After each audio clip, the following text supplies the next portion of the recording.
নমস্কাৰ, মোৰ নাম হৰিচৰণ পেগু। মই নগাঁও কামপুৰত অৱস্থিত আমাৰ পৰিত্যক্ত চুগাৰ মিলটোলৈ আহিছোঁ। কামপুৰৰ কাগজ কল আমি একালত পঢ়িব পাইছিলোঁ। আজি তাকে অকণমান চাবলৈ বুলি সোমাই আহিলোঁ। মই সকলোৰ পৰা বস্তুটো কেনেধৰণে ক'ত কি হৈ আছে তাকে অকণমান দেখুৱাবলৈ চেষ্টা কৰি আছোঁ। এয়া চাওক, মই কাগজ মলৰ দ্বিতীয় ছেকশ্যনত আছোঁ। চুগাৰ মিলৰ দ্বিতীয় ছেকশ্যনত মই সোমাই পৰিছোঁ। মোৰ লগত মোৰ দুজন বন্ধু আছে, মই বন্ধুজনক পিছত চিনাকি কৰাই দিম। এয়া আপোনালোকে দেখিছে মোৰ পিছফালে, ৰ'ব মই সন্মুখলৈ দিব বিচাৰিম। এয়া সন্মুখত আপোনালোকে দেখা পাইছে, ওপৰলৈ উঠি গৈছে মিলটোৰ ছেকশ্যন নম্বৰ 2। এই ছেকশ্যন নম্বৰ 2টোত আছে আমাৰ এই পুৰণা, ৰ'ব মই আপোনালোকক দেখুৱাবলৈ চেষ্টা কৰি আছোঁ। এইখন মিলৰ ছেকেণ্ড ছেকশ্যনটো। এইখিনি আমাৰ ইন্ধন যোগান ধৰা এখন টেংকখন। এই টেংকটো চাওক, এইটো আপোনালোকে দেখা পাইছে টেংকটোৱেদি ইন্ধন যোগান ধৰা হৈছিল আৰু কেঁচা মালবিলাক যথাসম্ভৱ এই চিৰিয়েদি ওপৰৰ পৰা তললৈ আহিছিলে। মই আপোনালোকক দেখুৱাবলৈ চেষ্টা কৰিম। প্ৰথমতে আপোনালোকে পাৱাৰ ছেকশ্যনটো এবাৰ চাই লওক। এয়া পৰিত্যক্ত পাৱাৰখিনি আপোনালোকে দেখা পাইছে। এয়া আমাৰ মীৰামেগল পেগু, এজন মোৰ সহশিক্ষক লগত আহিছে। আৰু এইফালে আৰু অকণমান ওপৰলৈ আমি গৈ থাকিম। আপোনালোকক মই গোটেইখিনি দেখুৱাবলৈ চেষ্টা কৰিম। সৌৱা মোৰ লগৰ শিক্ষক বিবেকানন্দ দলে ছাৰ। আপুনি ৰাইজলৈ কিবা ক'বনি? ৰাইজলৈ মানে চৰকাৰলৈহে ক'ব বিচাৰোঁ আৰু নিশ্চিতভাৱে আপুনি কিবা এটা কৈ দিব পাৰে। তাৰমানে আমাৰ নগাঁও চেনিকলটো আগতে বহুত চলিছিলে আৰু ইয়াৰ ওচৰ চুবুৰীয়া মানুহখিনিয়ে ইয়াৰ পৰা কেঁচা মাল উৎপাদন কৰি, বিশেষকৈ কুঁহিয়াৰ খেতি কৰি পিনি বহুত উপাৰ্জন কৰিব পৰা হৈছিলে। কিন্তু এতিয়া চেনিকলটো বন্ধ হোৱাৰ পিছত তেওঁলোকেও কুঁহিয়াৰ খেতি এতিয়া কৰিবলৈ বাদ দিছে, বন্ধ কৰি দিছে। হয়, এতিয়া ক'ব বিচাৰিছোঁ আৰু ধন্যবাদ থাকিলে আমাৰ দলে ছাৰলৈ। মই পিছত বহুতৰ কমেণ্ট ল'বলৈ চেষ্টা কৰিম। মই আপোনালোকক সদ্যহতে দেখুৱাই আছোঁ যে চেনিকলটো কেনেধৰণে মৃতপ্ৰায় হ'ল, কেনেধৰণে মৰিলে, বা এতিয়াতো কোনো ধৰণৰ নিৰাপত্তাৰক্ষী নাই, কোনো আপডাল কৰোঁতা নাই, ইয়াক আচলতে চাবলৈও এতিয়া কোনো নাই। আমি ওপৰলৈ বগাবলৈ চেষ্টা কৰি চালোঁহেঁতেন, কিন্তু মই সাহসটো কৰিব পৰা নাই। ৰণোজ দলে ছাৰ, আপুনি চাই আছে, ধন্যবাদ। আপুনি চাওক, পৰেশ মিলি ভাই দেখি উপকৃত হৈছে। উপকৃত নোহোৱা, একচুৱেলি উপকৃত নহয়। সেইখিনি চোৱাৰ পিছত মানুহৰ মনলৈ সচৰাচৰ চকু পানীহে ওলাই আহিব লাগে। কাৰণ ইয়াত যিমানখিনি সম্পত্তি, কৰোৰ টকাৰ সম্পত্তি ইতিমধ্যে নষ্ট হৈছে। ইতিমধ্যে আপডালৰ অভাৱত যত্ন কোনো সঠিক পৰিচালক বা আপোনালোকে চাব পাৰিব কেনেধৰণৰ এটা বৃহৎ প্ৰকল্প। কমচে কম মই দেখা বগীবিল প্ৰকল্পতকৈও ডাঙৰ প্ৰকল্প সেইটো। কিন্তু গোটেইখিনি এতিয়া যত্নৰ অভাৱত, পৰিচালনাৰ অভাৱত সম্পূৰ্ণ মৃত্যুপ্ৰায় হৈ গৈছে। যোৱা 15 বছৰৰ পৰা এই মিলটোৱে আৰু কাম কৰা নাই। আপোনালোকে দেখা পাইছে এইখন, এনে এখন বৃহৎ প্ৰকল্প কেনেধৰণে মৃত্যু হৈ গৈছে আপোনালোকে দেখিছে। এয়া মই মিলৰ ছেকেণ্ড পাৰ্টত আছোঁ। মই আপোনালোকক প্ৰথম পাৰ্টলৈ আকৌ লৈ যাম। ইয়াত আপোনালোকে দেখা পাইছে বিভিন্ন ধৰণৰ সেই পুৰণিদিনীয়া আমাৰ ৰোলাৰবিলাক। এইখন কেনেধৰণে কিবা লাগি আছে আপোনালোকে চাই লওক। মলি কেনেধৰণে লাগি আছে চাই লওক। প্ৰপেলাৰবিলাক চাওক, এই প্ৰপেলাৰবিলাক যথেষ্ট কাম কৰিছিলে এটা সময়ত, কিন্তু এতিয়া আৰু কোনো এটা কাৰ্যক্ৰম হৈ থকা নাই।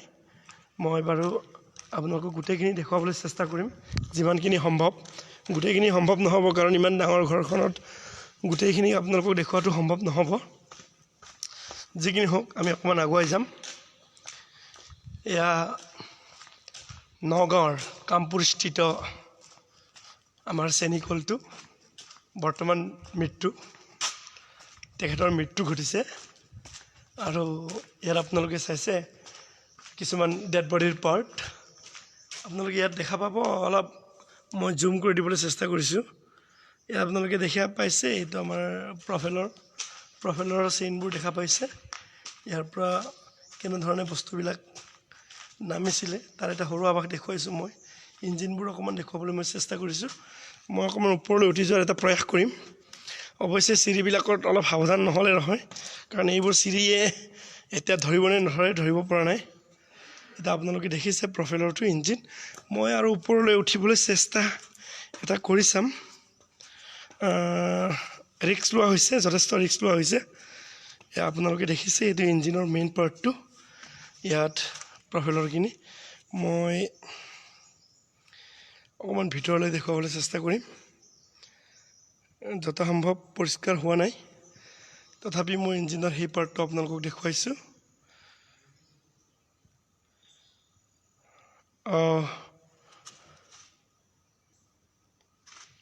জীয়াদলৰ বহুত ভাল, মানে আমাৰ বিবেকাদলৰ ওচৰত কথা কৈছে নেকি ৰণোজ ছাৰ? ৰণোজ দলে ভাই, নিশ্চয় নিশ্চয় নিশ্চয় জীয়াদলৰ ভাল ল'ৰাই হয়। মোৰ লগত অৱশ্যে মৃগল পেগু আছে, আমি তিনিজনেই আছোঁ। আমি তিনিজনে আজি চাব আহিছোঁ মানে ইয়াৰ এটা ক্ষেত্ৰভিত্তিক অধ্যয়নৰ প্ৰয়োজনীয়তা আছিল কাৰণে মই ইয়ালৈ গুচি আহিলোঁ। বস্তুটো যিহেতু মোৰ ওচৰতে আছে, গতিকে সেইটো সকলোৱে দেখাটো এবাৰ জৰুৰী আছিল। আমি আপোনালোকক দেখুৱাম। এইফালে জংঘল হৈ গ'ল, জংঘলেই জংঘল। পিছফালেও এটা আছে ঘৰ, কিন্তু তালৈ আৰু যোৱাৰ এতিয়া হয়তো অৱকাশ নোলাব। মই আপোনালোকক দেখুৱাই গৈ আছোঁ। এইবাৰ আহিলোঁ আমাৰ প্ৰথম ছেকশ্যনটোলৈ। এয়া প্ৰথম ছেকশ্যনটোত আপোনালোকে দেখিছে ইয়াৰ পৰা শ্ৰেণীবিলাকৰ, অৱশ্যে ইয়াৰ যিহেতু কাৰিকৰী দিশটো আমি ইমান দক্ষ নহয়, ইমান নাজানো, তথাপি আপোনালোকে এইটো চাব পাৰিব। হয় ভাই, শুনিছিলে আগতে, কিন্তু আজি লাইভ দেখি অনুভৱ কৰিব পাৰিছোঁ একজেক্টলি সত্য কথা। পৰেশ ভাই, সঁচাকৈ কেনেধৰণে চাওকচোন, এনে এটা কৰোৰ কিমান কৰোৰ টকা ইনভেষ্টমেণ্টত এনে এটা প্ৰকল্প গঢ় লৈ উঠে, সেইটো ভাবিবলগীয়া কথা।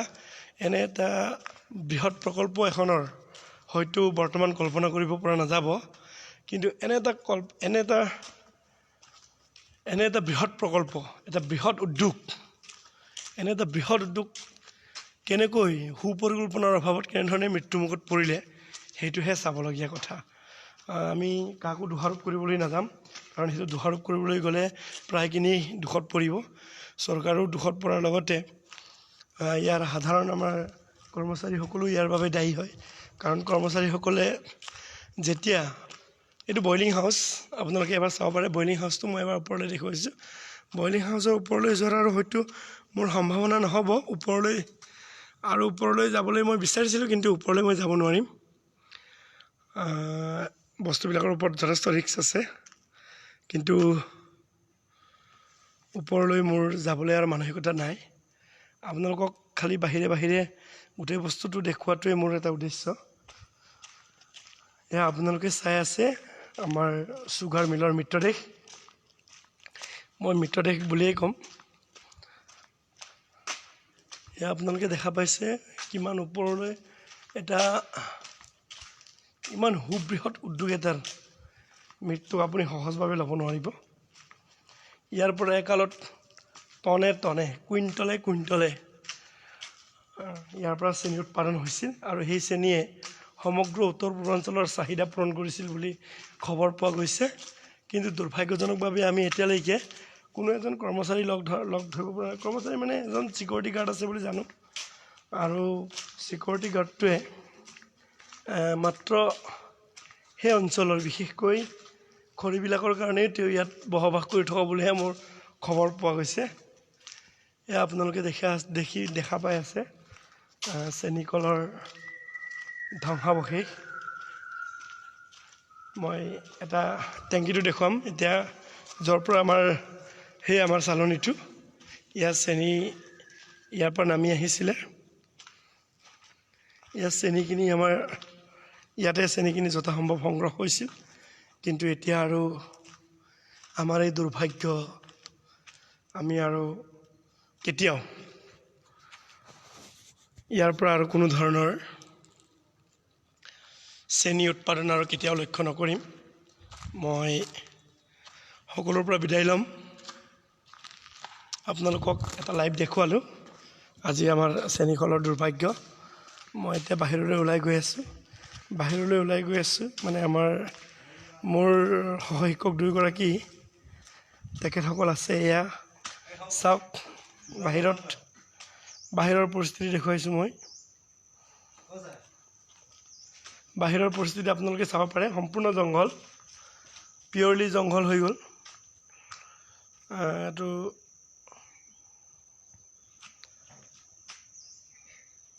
এয়া বিবেক দলে ছাৰ। বিবেক দলে ছাৰক চিনি পোৱা এজন মানুহ ওলাইছে, ৰণোজ দলে, জীয়া দলৰ। আমাৰ ৰণোজ দলে, এই আমাৰ মীৰমেগল পেগু। তেখেতে এই ভগা ট্ৰেক্টৰখন লৈ মেলি আমাৰ চেনিকলৰ কিবা লৈ যাবলৈ চেষ্টা কৰিছে, কিন্তু দুৰ্ভাগ্য তেখেতে আৰু সেইটো সুবিধা নাপায়। এইটো আছিল গোডাউন, কিন্তু গোদামত আজিকালি একো নাই। গোদাম আপোনালোকে চাই লাভ নহ'ব, গোদামৰ ভিতৰলৈ সোমাই কোনো দৰকাৰ নাই। মই আকৌ অলপ এইখিনি অকণমান লাইভ দেখুৱাই আছোঁ। সেই লাইভটোৰ দুটা উদ্দেশ্য। প্ৰথম কথা হৈছে, এই লাইভৰ যোগেদি মই সকলোকে এটা জাষ্ট অৱস্থা কেনেধৰণৰ হৈ আছে মই তাক দেখুৱাব বিচাৰিছোঁ। দ্বিতীয় উদ্দেশ্যটো হৈছে, আপোনালোকে দেখা পাইছে এখন জংঘল, এই জংঘলৰ মাজত অৱস্থিত হৈ আছে এই মিলটো। সঁচাকৈ দুৰ্ভাগ্যজনক।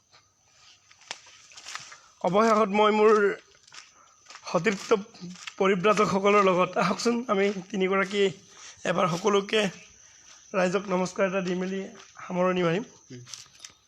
এইফালে নামি আহা।